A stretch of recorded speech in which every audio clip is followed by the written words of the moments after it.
Hello and welcome. For those just tuning in, I have divided my chapter, The Cry of the Student, into three parts. The student as a person, the student as a resource, and the source of student violence, which is yet to come. This is the student as a resource. The importance of students is far greater than that of the patrons of a business, which brings pause as to how they are squandered by the institution as a resource. Students are our only witnesses in the classroom, and yet many have no direct representation at any stage of the administrative process. They are led to believe they are unimportant, that they are in a state of preparation only. Student forums are usually an honorary observance with little real influence. The few students who do have a small amount of authority are almost exclusively in the highest grade range and most loyal toward the existing method, as are the students they represent. This influence is also limited to a student's interest in the current school year, typically the planning of student activities. I don't want to say these are insignificant, but there are no long-term positions, either within the school or without, for a student to examine or affect the institution beyond his or her current grade level. This separation keeps them occupied from pursuing long-term interest in programs as a voter would.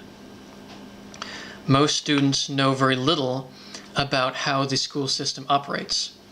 The average student is completely uneducated as to what is going on beyond the classroom. Such information is considered of no use to them, as they are expected to leave the area once they graduate.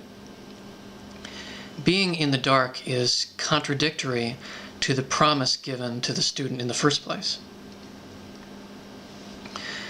This is not to say students aren't being used as a political resource. But let us examine what a student as he currently exists makes him most useful for, and who is using them.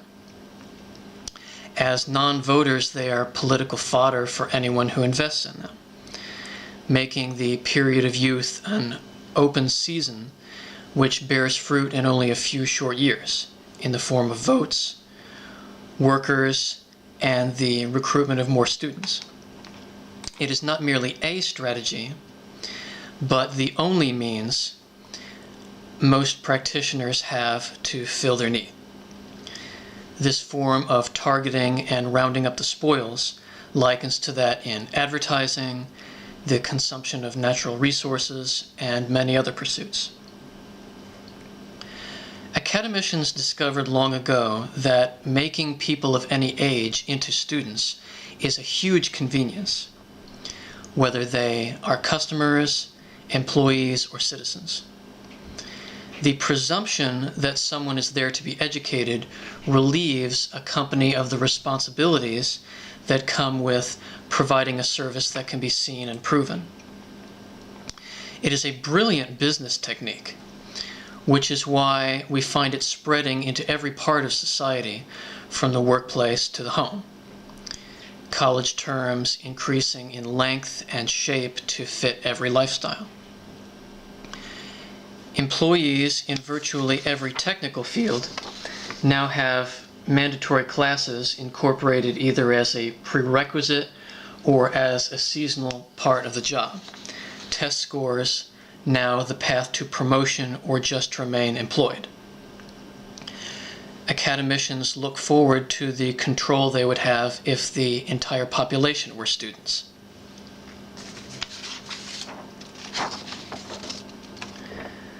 The prevention of a better life. As many students are future parents, let us take the hypothetical first student from the previous segment a step further and examine him later in life when it is time to raise a family. Assume for the moment that a student is quite intelligent and has developed on his own a method that is superior to what he would have received from academics, in whatever respects meet the viewer's definition. Perhaps a method where sharing rather than competition between citizens is the key to a good society, or fraternity bridges the gap between educators and students. It is his goal to help everyone around him, whether rewarding his friends, spreading his philosophy, or raising a free child to spend a happy and home-educated life as a responsibility that comes with bringing that life into the world. But as in all beliefs, a practitioner can't reach this goal by defeating the purpose, or else he has contradicted himself. How can someone ask their child to be homeschooled if they made their own fortune through public schooling? By discouraging him from becoming this proactive citizen at every turn, academicians are not just defeating an individual, but the next Marx or Edison, which many students have the potential to be. He is also passed over in the job market in favor of more academic candidates, taking him much longer to reach the financial ground required to start a family, if at all. The chains that bound him as a student have now reached into the household, and a parent has been deprived of a right our society holds sacred. Academicians have no comprehension of the chain of events they set in motion, and the consequences that come from decisions made with the simplest and most self-serving short-term motives. Negative influence spreads like a disease throughout our society. Every word spoken to a student in anger, every private ambition a teacher brings into the classroom, every attempt to meet the annual quota at a student's expense is a seed for unrealized outcome. They are changing the future of those they were hired to serve over daily trifles that occur within the tiny world of one class. How many originators and their solutions are defeated in this manner? A mistreated student is often scarred forever, not necessarily because what they endured was heinous or unforgivable, but because society attempts to convince them their pain does not exist, that there is something wrong with a person for concluding otherwise. Friends and strangers alike do not realize the contempt in their words as they defend the school system.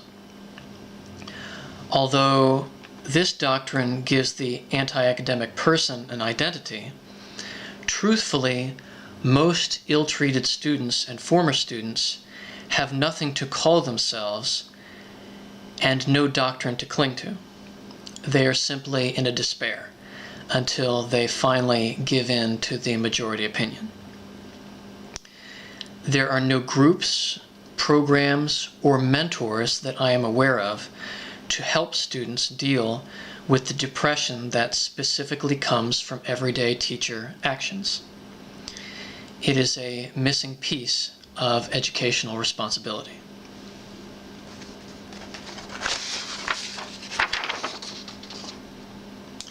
The case for dropping out.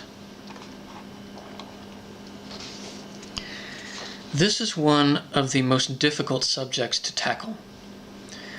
Although there are countless people who do it and still proceed with their lives, some to pursue great celebrity, it's not something they talk about with pride or endorsement.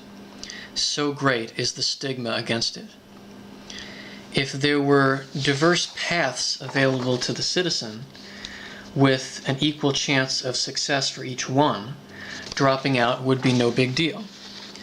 But when opportunity itself is the property of a single provider, it is no longer truly within the grasp of any individual. The alternative for anyone is portrayed as bleak, harsh, and unrewarding. For what future can there be for students who refuse the only path to success? This writer has nothing to offer the citizen that compares to the material wealth and advantage that comes from capitulation. I have nothing to sell because I want nothing from them, except respect for who they are and the belief that escape is what some people truly want. This choice is a sign of a sad state of affairs.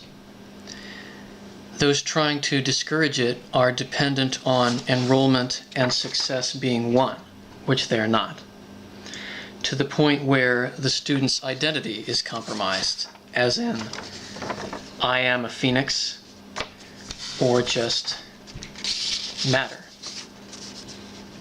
And yet graduates find certain employers are changing their minds about advanced degrees or different flavors of degree because there are too many of them, are experiencing just a shadow of the mental division that forced education promotes. In this kind of institutional warfare, the motive to get people to stay in school is not success, but servitude, to preserve one kind of sheepskin over another. When asked what is the one thing that will help students to succeed, many educators are citing empowerment.